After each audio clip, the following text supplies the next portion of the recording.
Reagan and welcome to my June book haul. First and foremost, I cannot believe it's already June. I feel like the summer is slipping through my fingers, but anyway, without further ado, let's talk about the books I have picked up this month.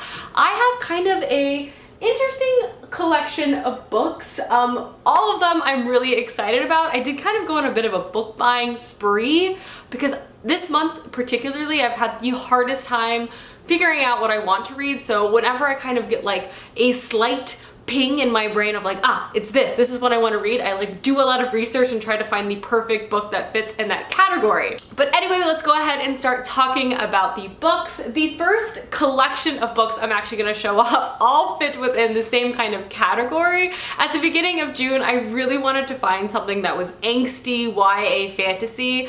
I don't know what it was, but that just felt like what I really needed to read. It would get me like right back into the reading spirit. Honestly, I'm still very much in that mood. So if you have recommendations that fit that category, please let me know down below. But these are the books I picked up. This one is A Curse So Dark and Lonely by Bridget Kemmer. This is a book I've actually already read and I'll talk more in my wrap up, but I did really like it. This is a YA angsty retelling of Beauty and the Beast, which before you say that's really cliche, I know, but honestly this book did a really good job kind of updating that type of traditional retelling YA story setting. We follow our main character Harper, who lives in our world, and she actually has cerebral palsy, and she lives in DC and is kind of trying to keep her family alive. Her father has kind of fled from the scene and they owe a lot of money to some bad people. At the beginning of the story, she's whisked away to a magical, fantastical world where she meets Prince Ren, who is cursed, so hence the Beauty and the Beast situation.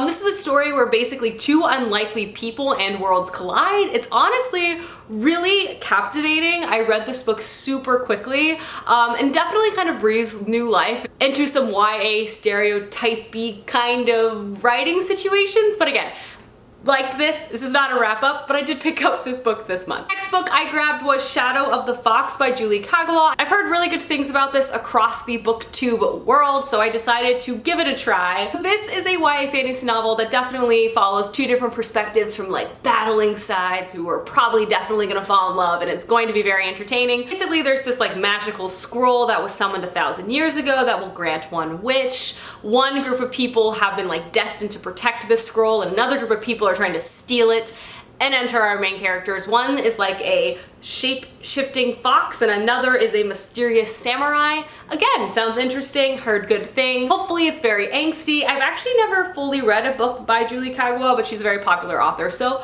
we shall see. Next book I picked up was Storm and Fury by Jennifer L. Armentrout. You guys can tell that I was definitely in the mood for something angsty. I have not purchased or read a Jennifer L. Armentrout book in, I don't know, 5 years, but this is her newest release, and I actually found out last night that it is a part of a spin-off of another series she released. I think the first one's like White Hot Kiss or something like this. But this particular story, I honestly don't really know too much about it.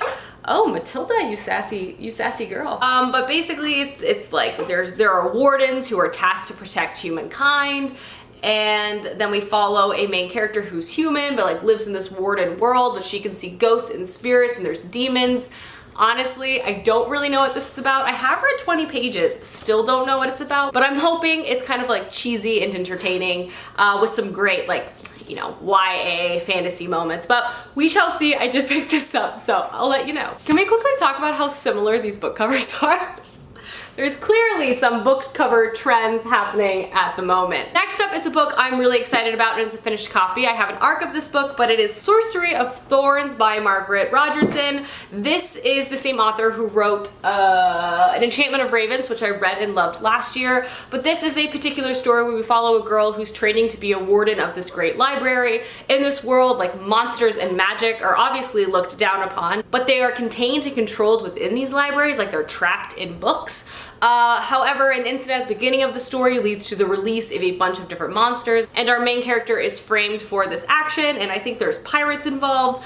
I hope it's really entertaining. I love her characters and their banter.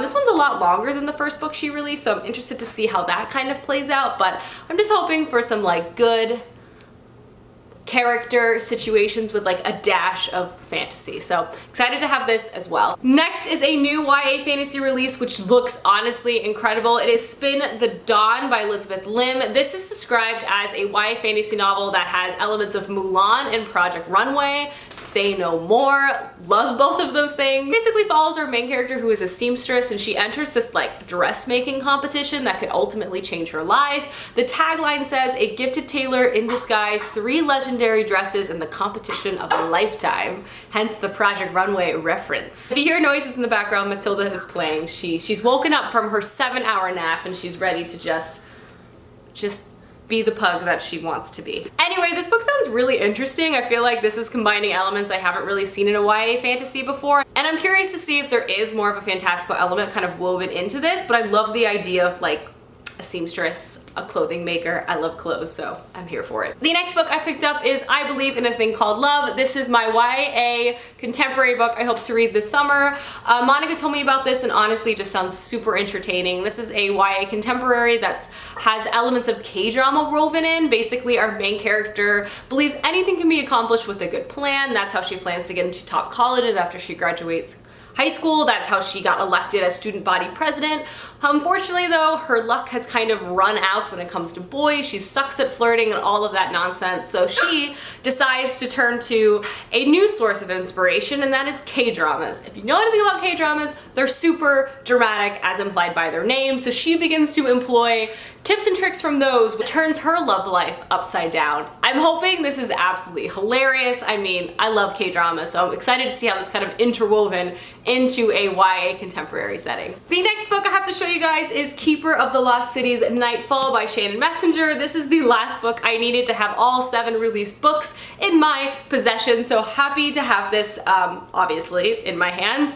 I have been reading and loving every single book within this series. It's honestly quickly become one of my all-time favorite middle grade series. It's so entertaining, full of so many lovable characters. I go on and on about this series, but definitely pick it up if you're looking for something magical, full of friendship, like family, mystery. It has it all. I love it all. So I wanted to get the last one so I can have them all on hand before the 8th one comes out this fall, which I can't wait for. Next book I picked up is quite the giant novel, and that is the Inheritance trilogy by N.K. Jemisin. This is a bind-up of all 3 books within this trilogy, hence its hefty weight. This might be the longest book I now own. It is so ginormous. It's a really nice kind of paperback though. It's very like floppy, which I personally love, but I obviously picked this up because I loved the Broken Earth trilogy by N.K. Jemisin. I've actually owned this bind-up before and ended up passing it along because I was a fool then and was probably wrong about this particular trilogy, so I'm excited to give the first book a try and ultimately read this entire series because N.K. Jemisin has quickly become one of my favorite authors. I need more of her books, so I picked this up and will hopefully be picking it up soon. I don't really know what this is about, even though I have read the first one, but I think it's about like a kingdom once ruled by gods, and how the gods are kind of thrown into some sort of like servitude situation, and we follow our main character that's like brought to this kingdom, and she's kind of put in the center of a lot of politics and power struggles and things like that. I remember the first one being really interesting. I'm thinking I'm gonna love it a lot more the second time around, and I'm excited to have this bind up. It's really pretty, and it matches her other ones. They all kind of coordinate. I'm into it. And the very last book I bought for myself this month is Recursion by Blake Crouch.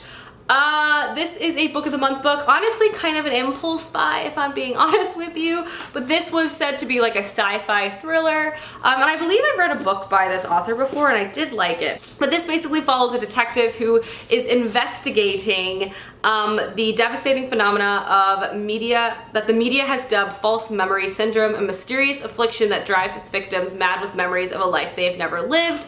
Again, this sounds kind of interesting. It kind of combines science and thriller elements. I have read his other book and I did really like it, so I'm hoping this is really entertaining and a quick read. So happy to have this on hand, but book of the month gets me with my impulse buys. I'm not going to lie to you. Okay, guys, those are all of the books I picked up this June. Let me know down below some books you've gotten recently, as I would love to know, and I'll see you soon with another video soon. Goodbye.